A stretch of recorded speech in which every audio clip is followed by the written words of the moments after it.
Comprised of people from different walks of life, we've seen how the church continues to grow in different parts of the world. In some areas, humble beginnings and inspiring stories have already taken place, like in Clarksville, Tennessee. Let's take a look.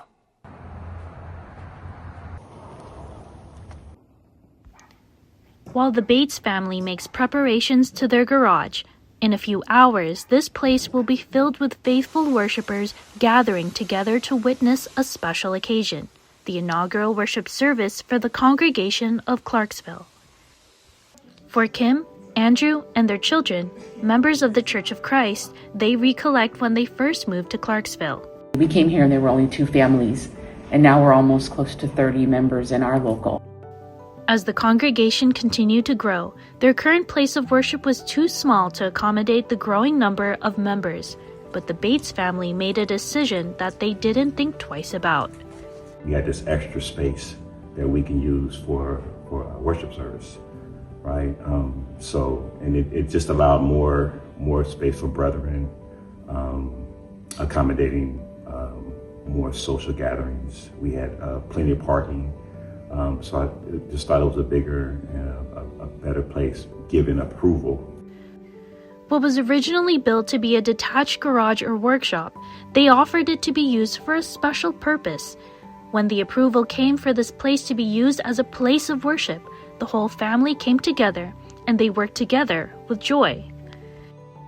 But the kids did most of this. It was really fun, actually, being able to build something and then seeing it become better than expected, in my opinion. It was very cool putting pieces together that worked. Including an AV system set up by Jaden. It's a joy because they're not doing it for their own benefit.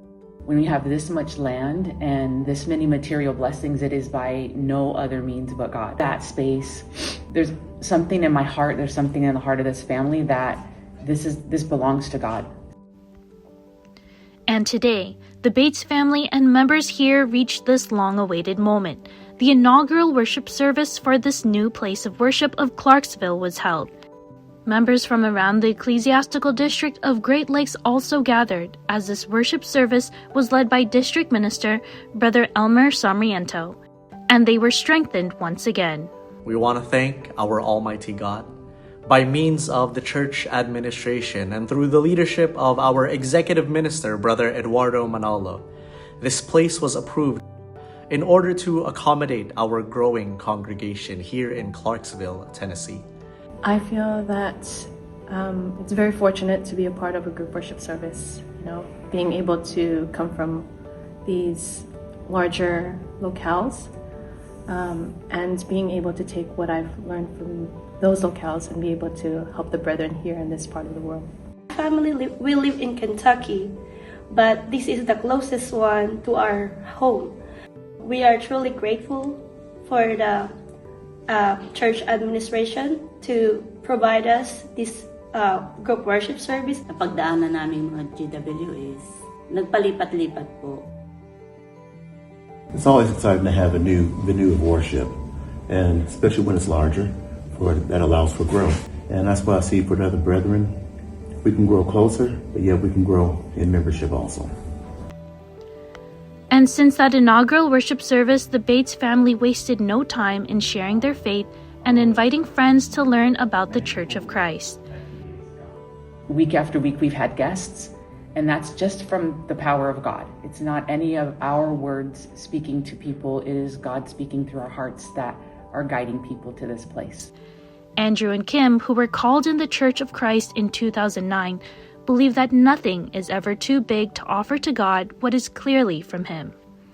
It's a blessing to be able to have worship service here on our property, and even more personal for me, be able to to come in here and just have my time alone and pray, and it just makes me feel even more closer, to God.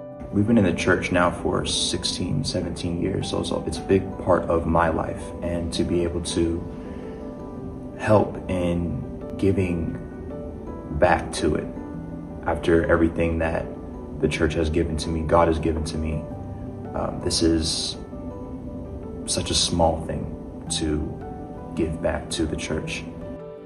Then all the more my heart is full that we are able to care for this building and prepare it for many and all brethren that can make their way to this place. To learn more about the Bates family and their journey in finding the truth, watch Kim's story on the Making Changes podcast on incmedia.org, the INC Media app, or anywhere you get your podcasts. I'm Michelle Pareto for the Iglesia Ni Cristo News Network.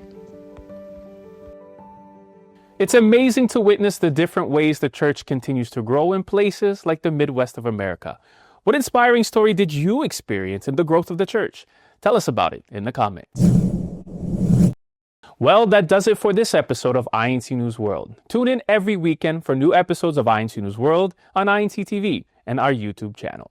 I'm Michael Robinson. Thank you for joining us. Stay safe, and we'll see you next time. God bless.